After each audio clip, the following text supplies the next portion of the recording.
آج 27 رجب المرجب 28 فروری 2021 ہے۔ مختلف چیزیں واٹس ایپ کے تھرو مل رہی ہیں اور سوشل میڈیا پر بھی سننے کو مل رہی ہیں۔ بہت سارے نام نہاد اسکالرز یہ کہتے ہوئے نظر آ رہے ہیں کہ 27 رجب کو آقا صلی اللہ علیہ وسلم کو معراج تو ہوئی ہی نہیں، اور آقا علیہ الصلوۃ والسلام تو جب معراج پر تشریف لے گئے تو صرف معراج کا ذکر ہے، مگر 27 کو ہوئی ہو یہ تو ثابت نہیں، اور اگر 27 کو نہیں ہوئی تو پھر یہ بھی ممکن ہے کہ رجب المرجب کے اندر یعنی رجب کے مہینے میں بھی شب معراج ہوئی ہے کہ نہیں، یہ بھی کوئی پتہ نہیں۔ تو ان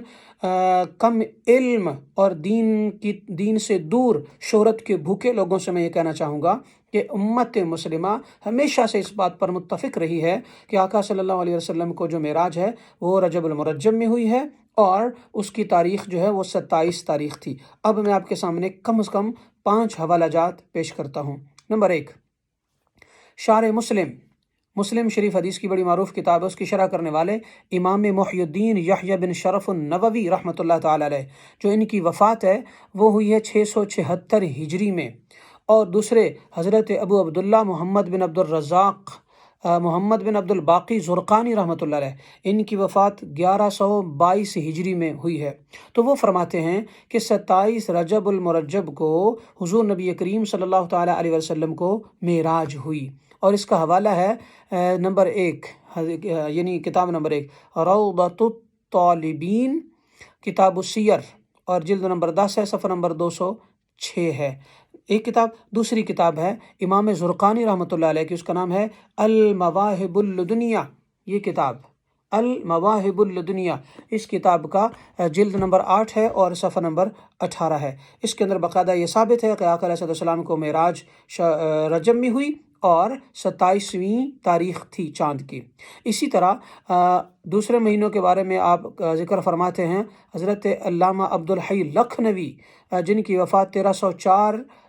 ہجری میں ہوئی، تو وہ علماء دیوبند سے ان کا تعلق ہے، اور انہی کے ماننے والے کاش آج انہیں پڑھ لیں تو اس بات پر اختلاف نہ کریں، معراج کی شب کو بدعت کے نام سے نہ پکاریں۔ تو انہوں نے یہ کہا کہ معراج کی تاریخ اور مہینے کے بارے میں کئی اقوال ذکر کیے انہوں نے، اور اس کے بعد لکھتے ہیں کہ وقیل فی رجب فی لیلۃ السابع والعشرین وقواہ بعضهم، یعنی ایک قول یہ ہے کہ رجب کی 27ویں رات کو معراج ہوئی، اور اسی 27 رجب کے قول کو بعض محدثین اور مؤرخین نے قوی اور مضبوط قرار دیا ہے۔ اسی طرح حضرت سیدنا علامہ ابن احمد محمد عسقلانی رحمۃ اللہ علیہ اور احمد بن محمد قسطلانی رحمۃ اللہ علیہ، جن کی وفات 923 ہجری میں ہوئی ہے،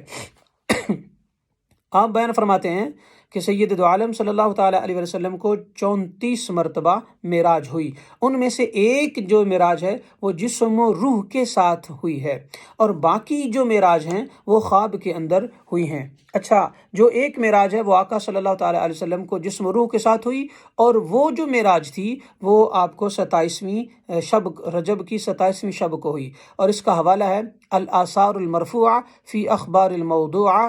ذکر لیلۃ المعراج، صفحہ نمبر 77 یعنی صفحہ نمبر 77۔ اسی طرح المواہب اللدنیہ المقصد الخامس جلد 2 صفحہ نمبر 341 پر یہ روایت بھی باقاعدہ طور پر موجود ہے۔ اسی طرح شیخ الحدیث علامہ عبد المصطفیٰ اعظمی رحمۃ اللہ علیہ فرماتے ہیں کہ جمہور علماء ملت کا صحیح مذہب یہی ہے کہ معراج بحالت بیداری جسم و روح کے ساتھ صرف ایک بار ہوئی ہے، اور جمہور صحابہ و تابعین اور فقہاء اور محدثین اور صوفیہ کرام کا بھی بالکل یہی مذہب ہے۔ ان کی کتاب سیرت مصطفیٰ صفحہ نمبر 729۔ اسی طرح حضور صلی اللہ تعالیٰ علیہ وآلہ وسلم کے حوالے سے باقاعدہ طور پر یہ لکھا ہے حضرت علامہ عبد المصطفیٰ اعظمی صاحب نے کہ سب کا اتفاق ہے کہ معراج نزول وحی کے بعد اور ہجرت سے پہلے کا واقعہ ہے، جو مکہ معظمہ میں پیش آیا، اور امام ابن قتیبہ دینوری جن کی وفات 267 ہجری میں ہوئی، اسی طرح علامہ ابن عبد البر جن کی وفات 463 ہجری میں ہوئی، اور امام رافعی اور امام نووی نے تحریر فرمایا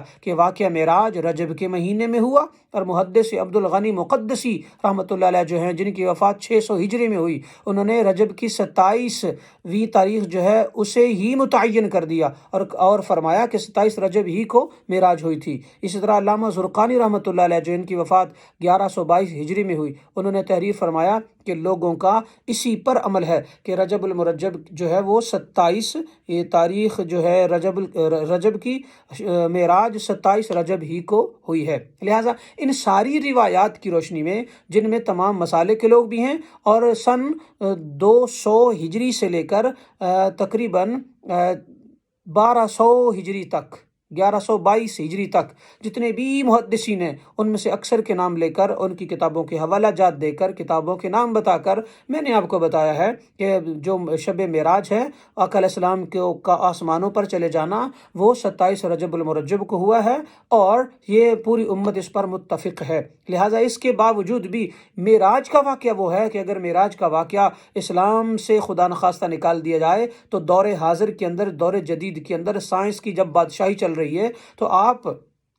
اگر واقعہ معراج کو نہیں مانتے تو اس کا یہ مطلب ہے کہ آپ اسلام کو ادھورا سمجھتے ہیں، اور آج کے دور میں واقعہ معراج کا بیان کرنا اور سائنس کی نظر سے پڑھنا انتہائی ضروری ہے۔ اسے بھی اگر آج کے ملا لوگ اختلاف کا شکار کر دیں گے یا پھر اس کے بارے میں چہمگوئیاں کریں گے، اس کے بارے میں اختلافی باتیں وہ جن کا کوئی وجود ہی نہیں ہے اگر کریں گے، تو پھر اس کا یہ مطلب ہے وہ اسلام کی خدمت کا کام نہیں کر رہے بلکہ اسلام سے لوگوں کو متنفر کر رہے ہیں اور لوگوں کو دور کر رہے ہیں۔ یہاں میں ایک نقطہ بیان کرتا چلوں،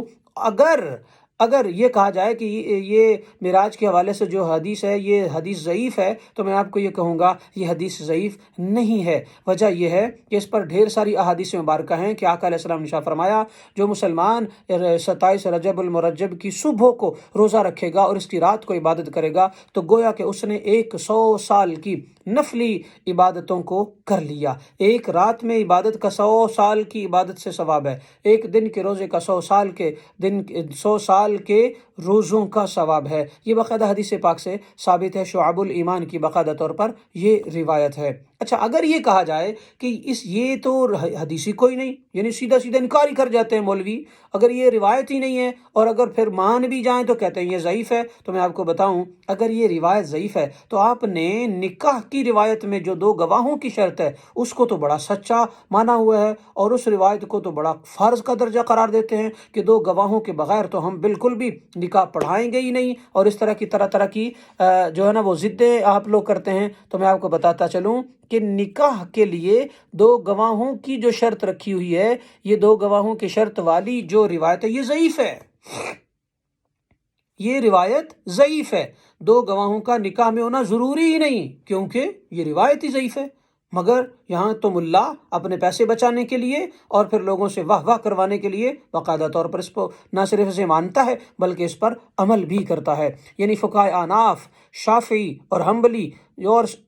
اور دیگر جو فقہا ہیں اور صحیح حدیث پر عمل کرنے کا دعویٰ کرنے والے حضرات کے پاس نکاح میں 2 گواہوں کی موجودگی شرط ہے،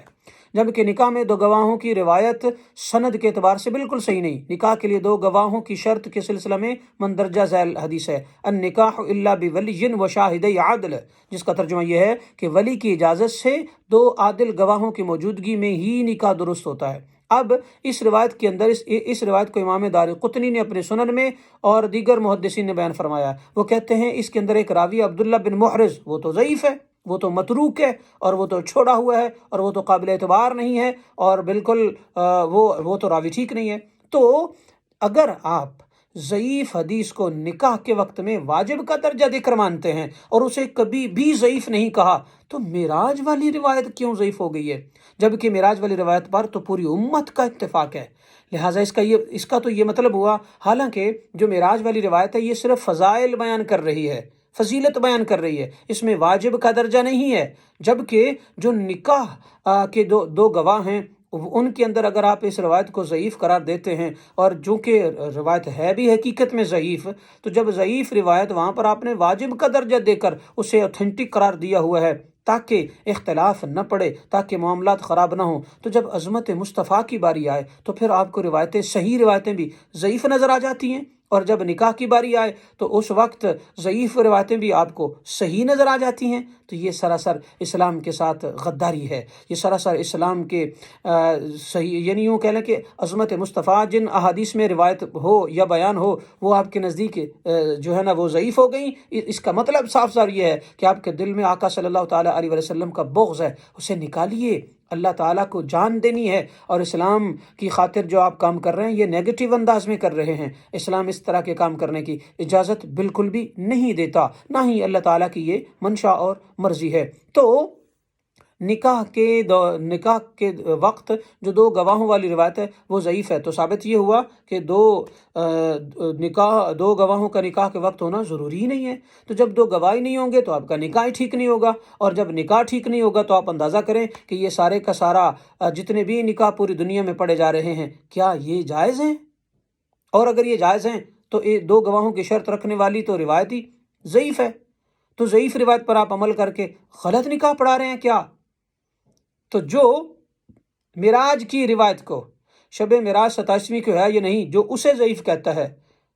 اسے اپنے نکاح کے گواہوں کے بارے میں دلیل اسلام سے ضرور لانی ہوگی، مگر ایک بھی روایت موجود نہیں ہے، اگر ہے تو لا کے دکھائیے۔